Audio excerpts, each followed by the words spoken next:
DW Africa Link. World Cup fever is still high, and I have been staying up late to watch as many games as possible. 9 out of 10 African teams made it to the round of 32 knockout phase of the competition. That was historic. So is this really the time for African teams to finally push beyond promise and into the business end of the tournament? That's what's coming up. I am Eddie Micah Jr., and you are welcome to Africa Link, the podcast connecting you to the stories that matter. Africa Link, every weekday here on DW. From Morocco's steady run to Côte d'Ivoire's breakthrough and Ghana's resilience, African teams are making their mark at the 2026 World Cup. A huge shout out to South Africa, Morocco, Senegal, Egypt, Côte d'Ivoire, Ghana, Algeria, Cape Verde, and DR Congo for making it out of the group stage and into the last 32. Now, how many of the remaining African teams can go further? For context, Morocco is the only African country that has ever made it to the semi-final stage of the competition. That was back in 2022. So can any team do better and possibly win the World Cup? Let's talk football with Betty Yawson, a Ghanaian sports journalist and pundit, and DW's Samson Omale. Hello guys, welcome to Africa Link. Betty, I'm going to start with you. How impressed have you been with African teams so far in the competition?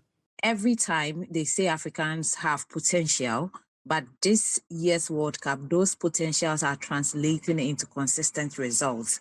And I mean, this would also be credited to how coaches are now being tactically inclined and also the exploits of most of these players in the European League. So unlike before, when we get to the knockout stage, you see most of our African countries being, out of the tournament, but we have most of our African countries progressing out of their group. So it's been a very good journey for the African teams. And I would say that most of the teams have really impressed me. Although some teams like Senegal, I expected more from them, but Ivory Coast is one of the African countries that has really impressed me. Looking at the group that they found themselves in and the country that they played against and being able to come second in that particular group, I would say that it's been quite a journey for the African teams. And even if they are unable to progress further, I think that this year's their story has been a remarkable one. Right. Thank you very much, Betty, for that. Something you've been listening keenly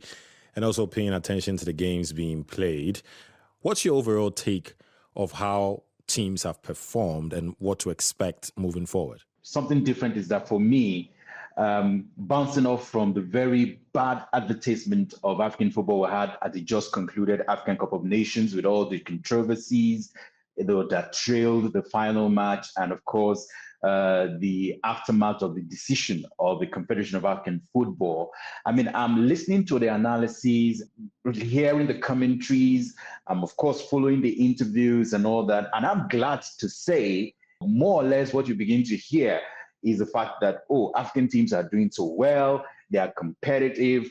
Of course, they are moving from the very predictable, scenario of being beaten, being walloped, as it were, to, these guys are not pushovers anymore. The likes of Cape Verde is being celebrated. So for me, just following after the first round of matches, now we're getting into the knockout stages of the 2026 World Cup. I'm seeing the love and the gravitas that African football has also brought forward to be something to celebrate, really, because if you have 10 teams going into the World Cup, unlike what we had in time past, and then out of these 10, you are having 9 making it through to the second round or to the knockout stages, I think it's something that tells a lot of how African football has grown, how it has developed, how it has, of course, been shaped in the last few years. And Betty was trying to talk about, okay, we don't have, very outstanding strikers. Yes, she's right. But as I also look at the table, I'm seeing that, look,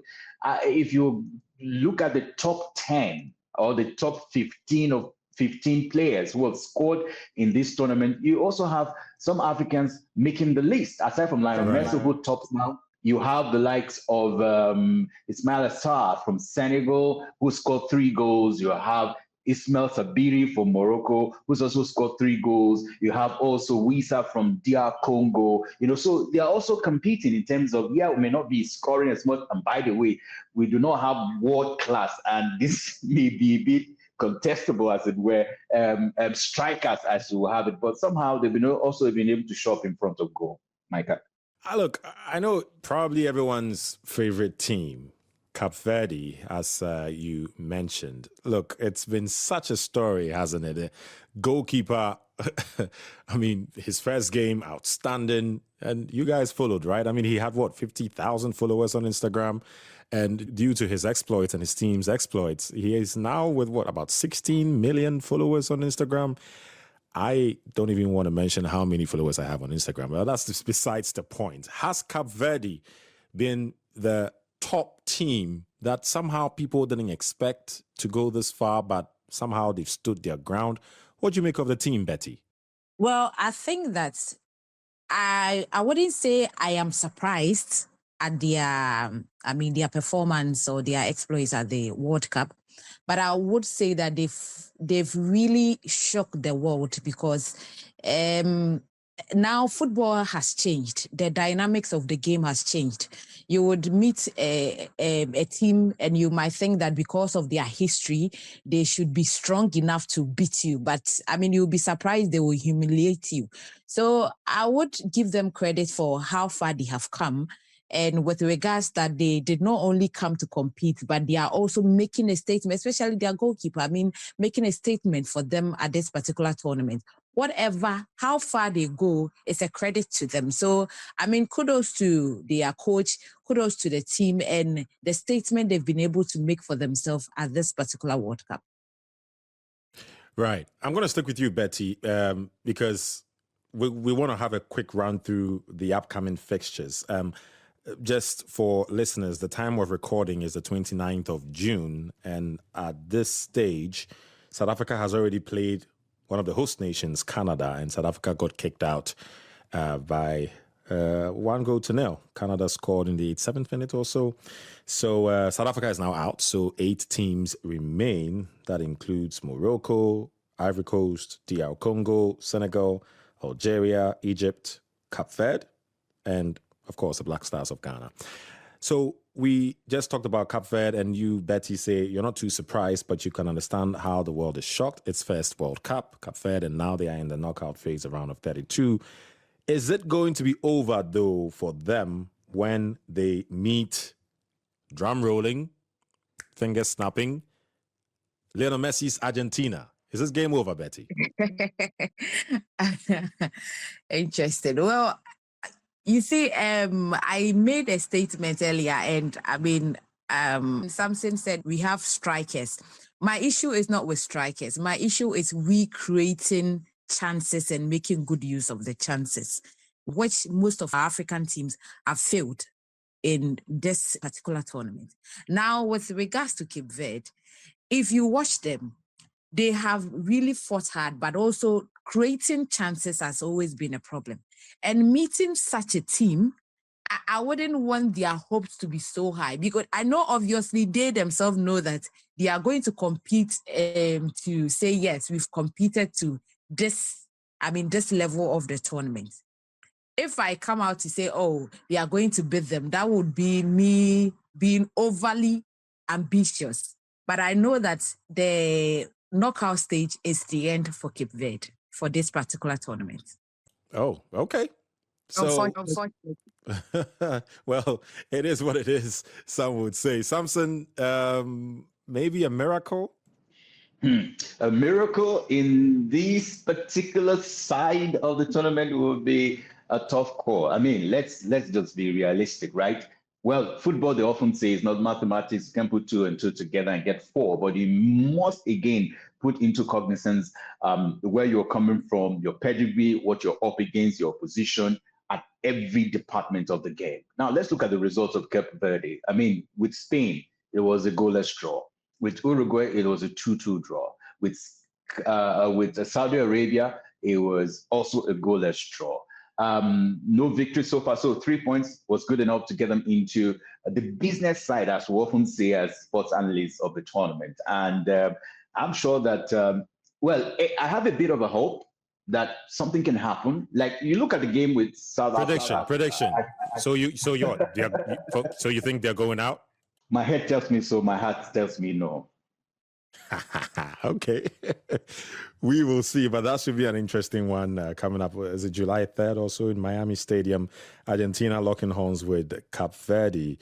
Lionel Messi, already the top goal scorer. My goodness. On a very good day, this would be a slaughter. But hey, football, anything can happen. Let's quickly run through the others, guys. Netherlands will be playing against Morocco. Betty.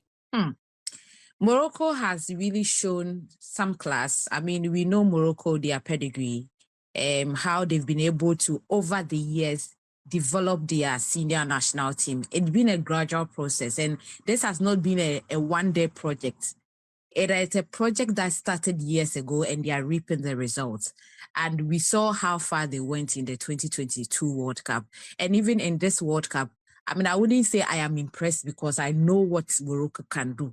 So, well, that's a tough one. But I wouldn't be surprised if Morocco is able to progress out of the knockout stage. So it will be a win for Morocco.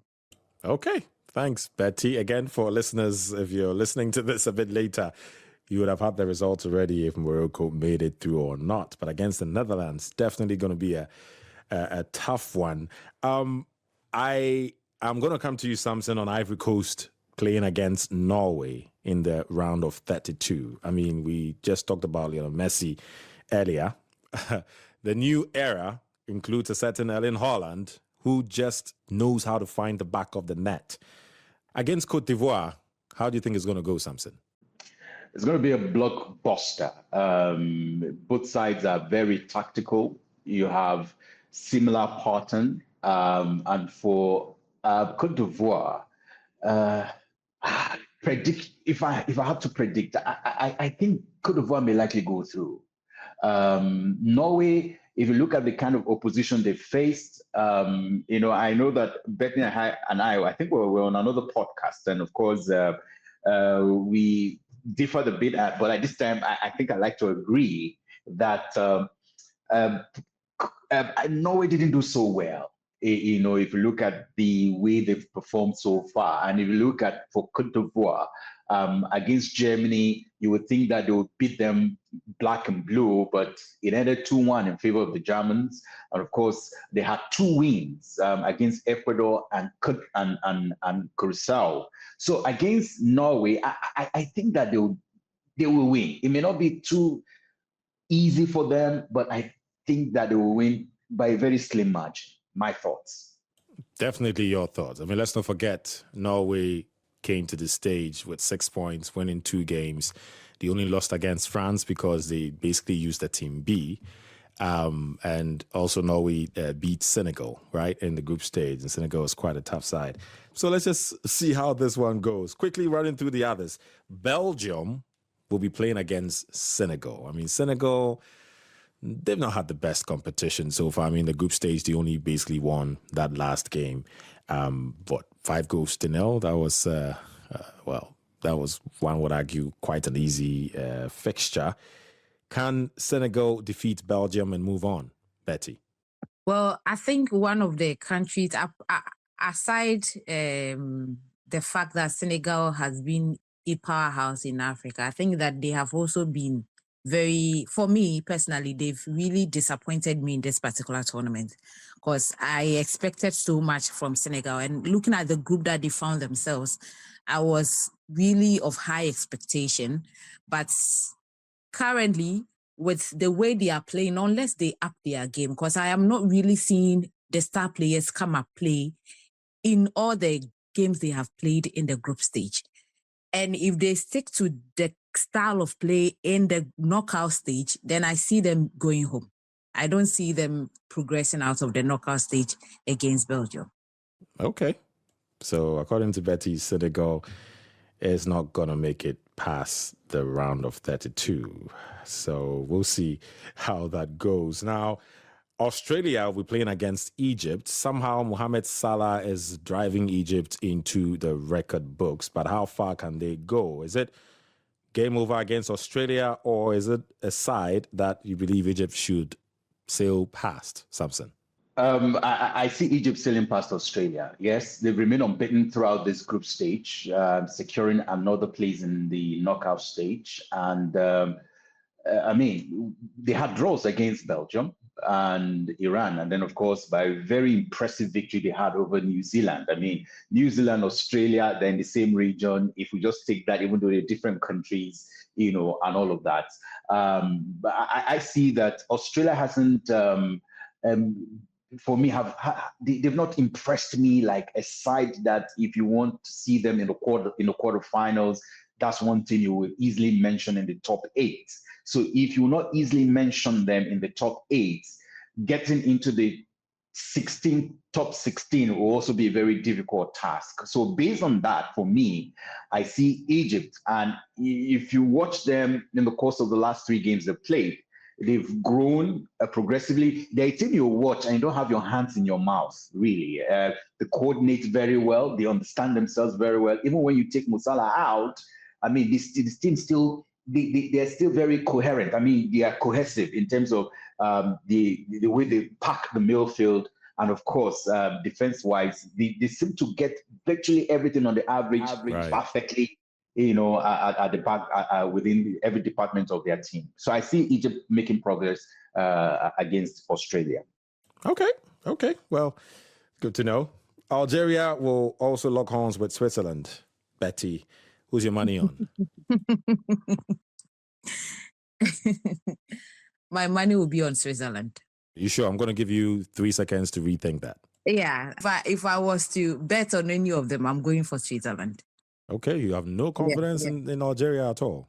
I have confidence in Algeria, but I have also watched Switzerland play in this particular tournament, and I would say that I see them progressing. I see them beating Algeria. It might not be an easy win, but if it progresses to even a penalty, I see Switzerland winning this game.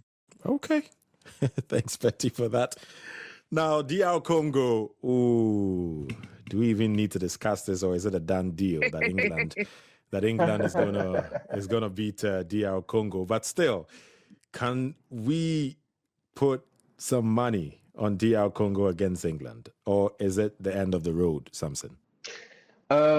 Pretty much the end of the road. England always think that, look, this cup is always coming back home, but they've not so much sang that part of that song. But again, even you listen to the British, you read the British press and what they're saying, they're also a bit skeptical about how far this team can go in this tournament. At one point, they are excited. At another point, they are scared. They have their hands in their mouth against the DR Congo side, which performance has not really been something very impressive, except for the win they had against Uzbekistan. With a very hungry side like England, the Three Lions may likely take the day in this one. Okay. Quick one for you, Betty, on that. I think that if it was to be in the group stage where you wouldn't need any goals to determine your progression in the tournament, I would have given DR Congo, because, these teams know how to frustrate and defend till there is no goal.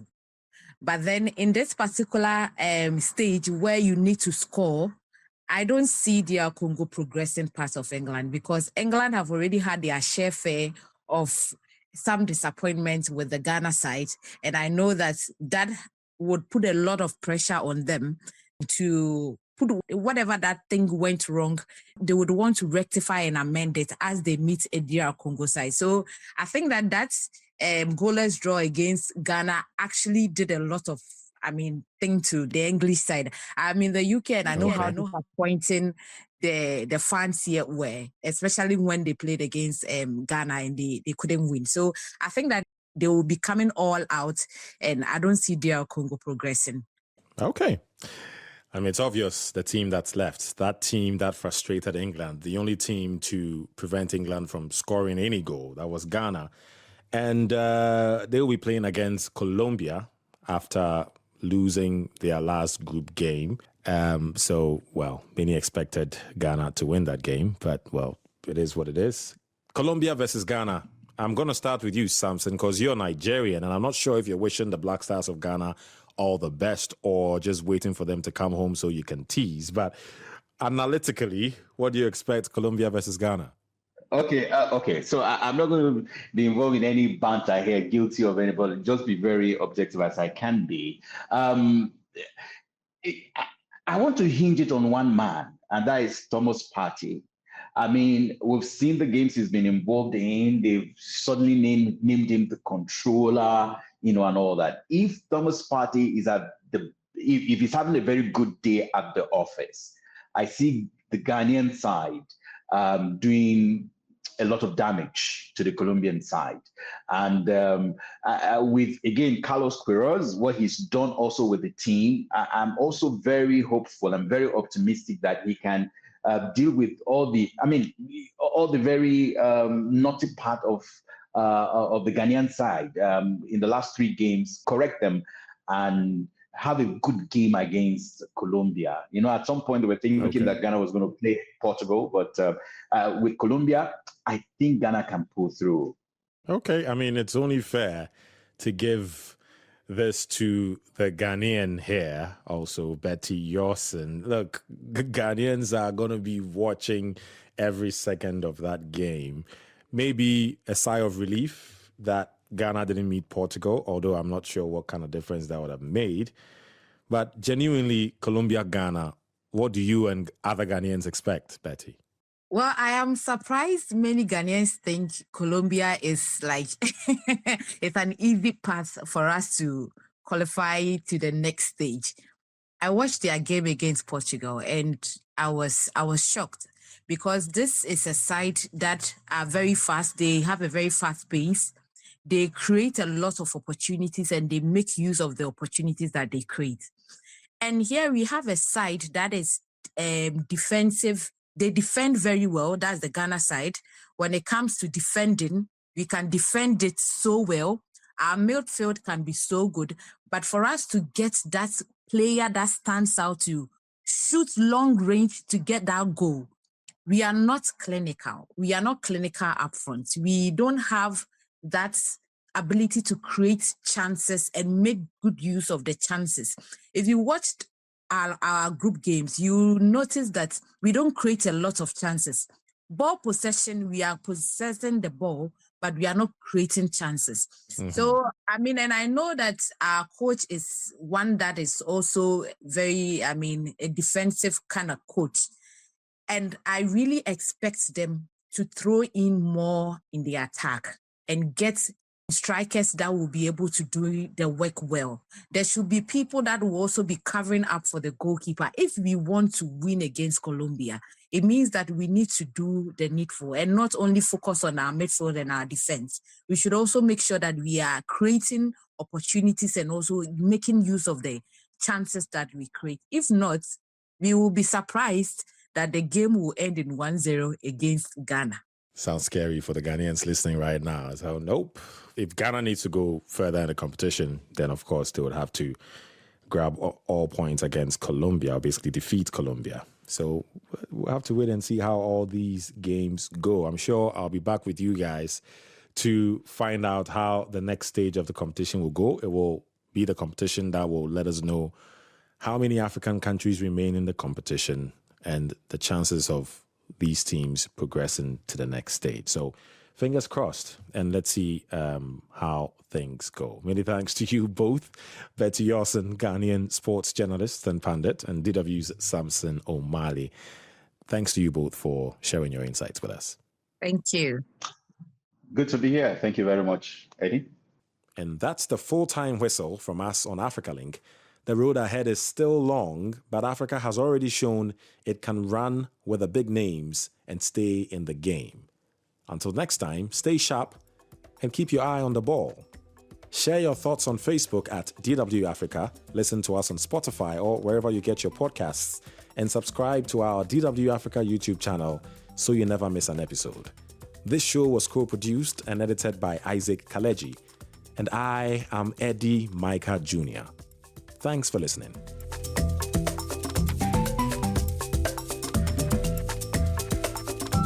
DW. Made for minds.